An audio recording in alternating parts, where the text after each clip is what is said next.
I think all of us can agree that we have seen a turbulent job market the past 2 years. Branka Minic, CEO of Building Talent Foundation, joins us today to talk to you about the workforce development challenges and opportunities in the building industry. Thank you for inviting me to present to your group. My name is Branka Minic. I'm the CEO of Building Talent Foundation, and I am based in Miami, Florida. My passion is to put young people to work. Building Talent Foundation is a national nonprofit organization that was established by 20 largest home building companies. Our vision is to build a sustainable workforce in home building by 2030.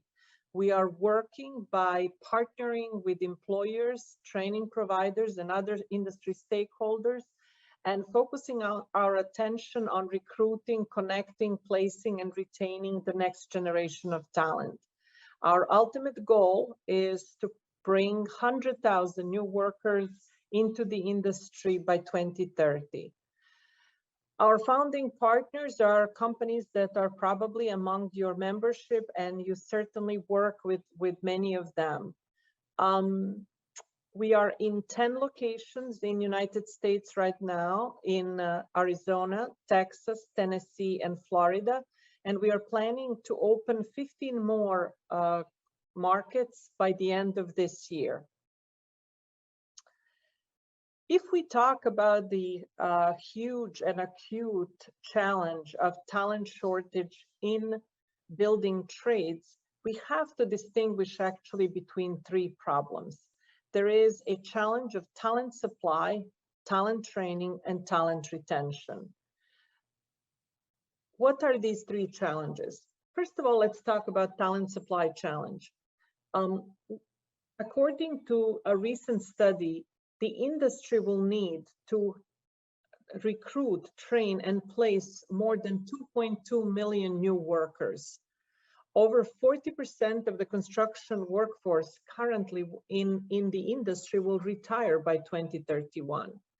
And also, the talent pipeline and the composition of the workforce does not mirror the demographics of our country.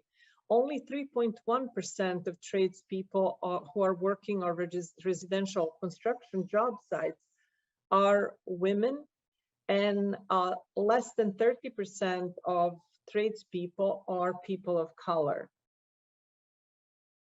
What is our solution to this particular problem? We want to significantly increase the number of young people and career changers who are enrolling in construction programs. In fact, we want to bring 1 million of them to career exploration by 2030.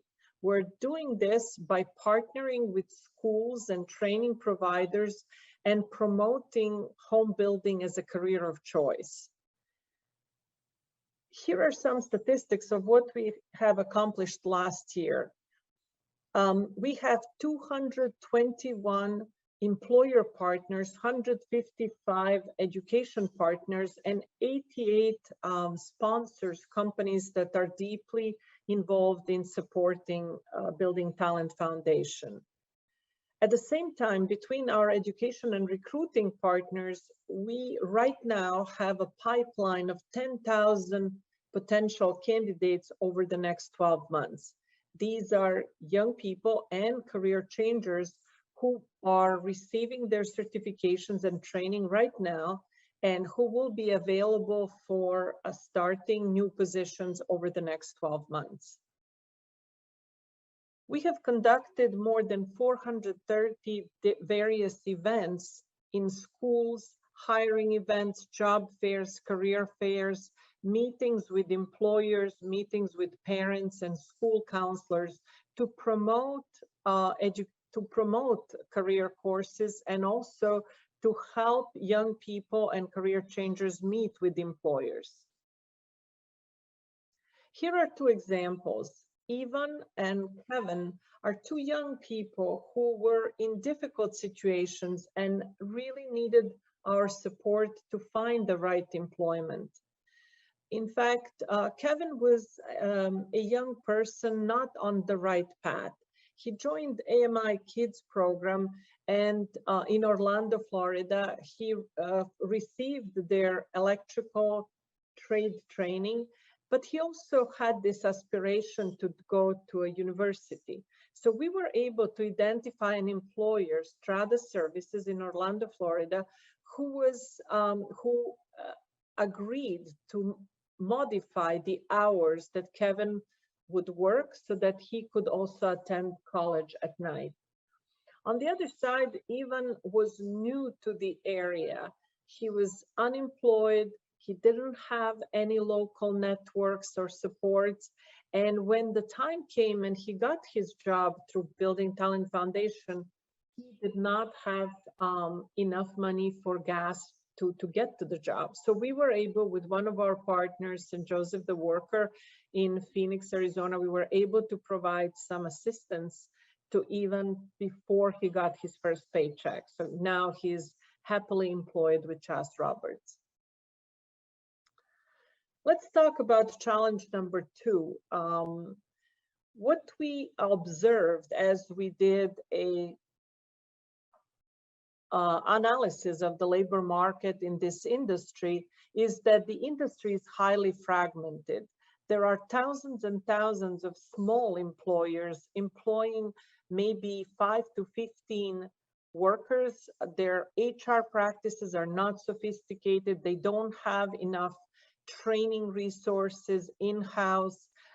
They're not knowledgeable about technology that could help them recruit people, and also they're not doing a good enough job in retention.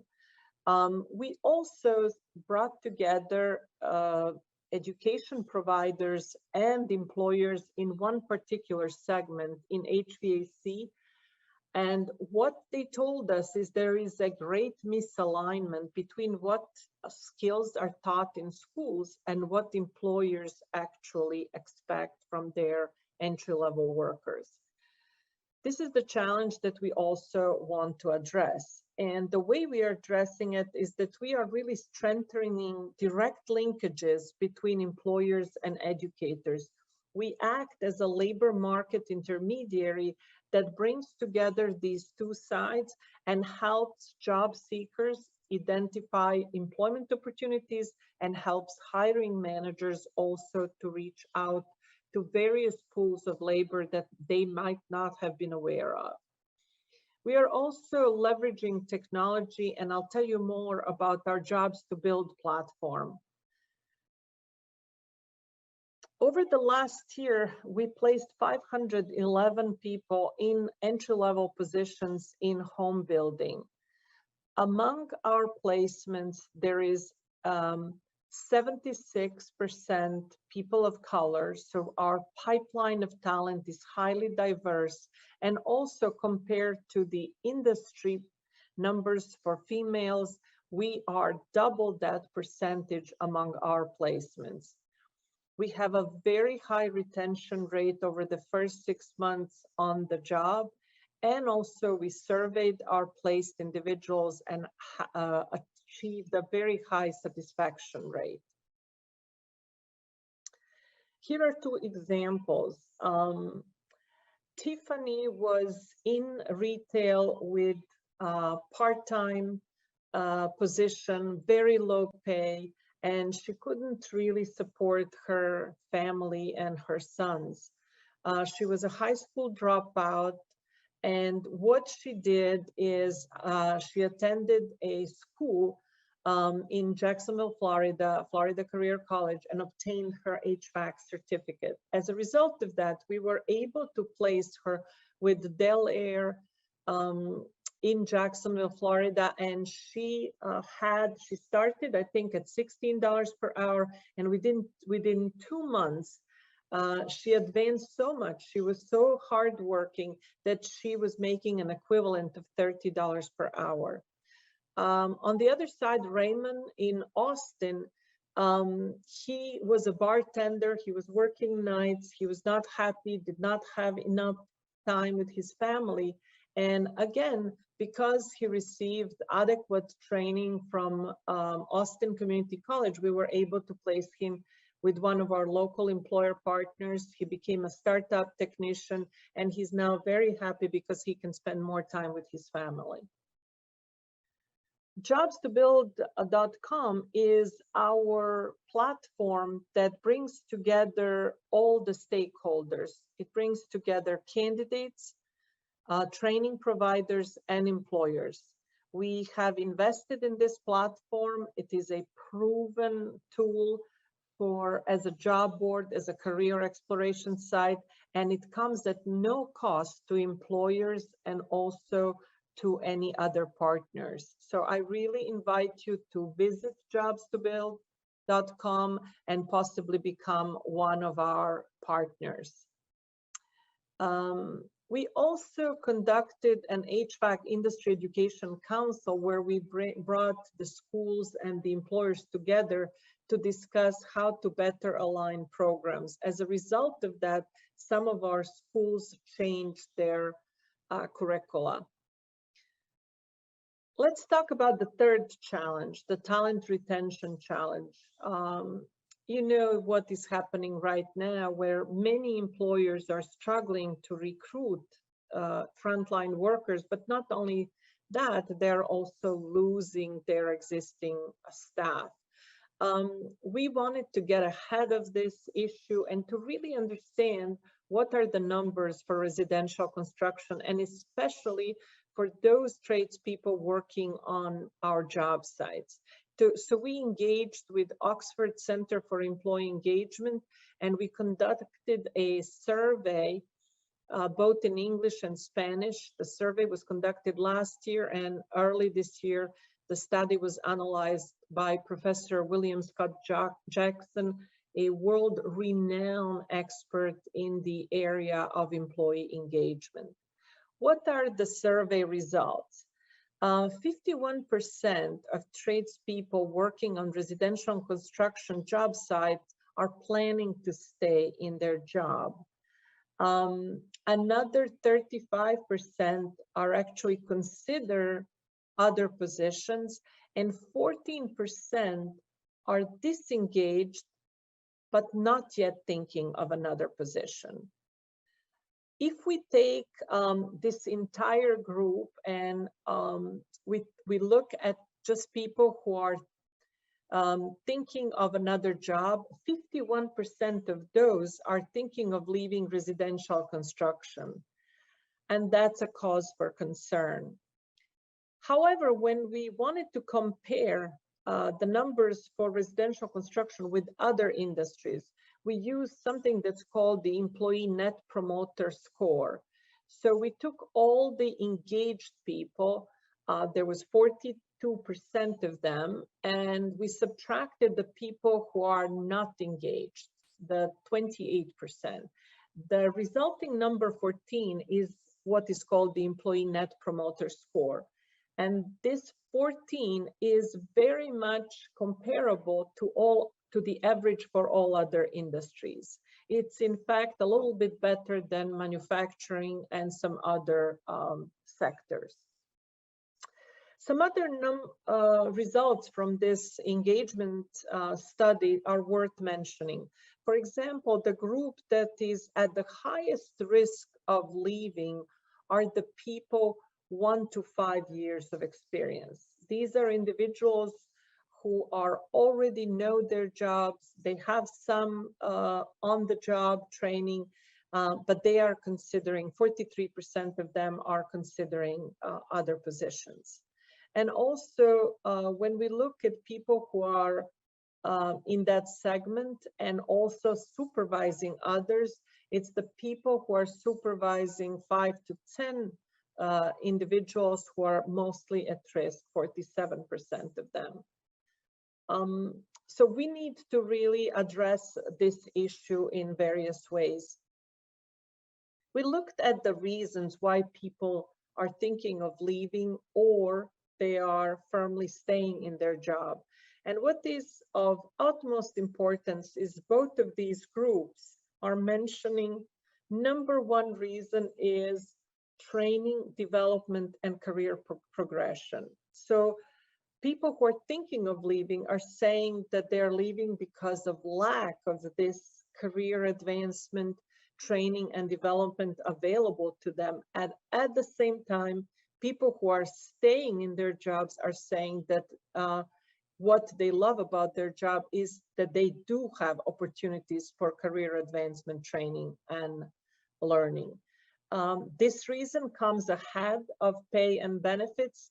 And another reason that's very high up is for people staying is that their boss treats them well and that they feel respected and they feel not micromanaged.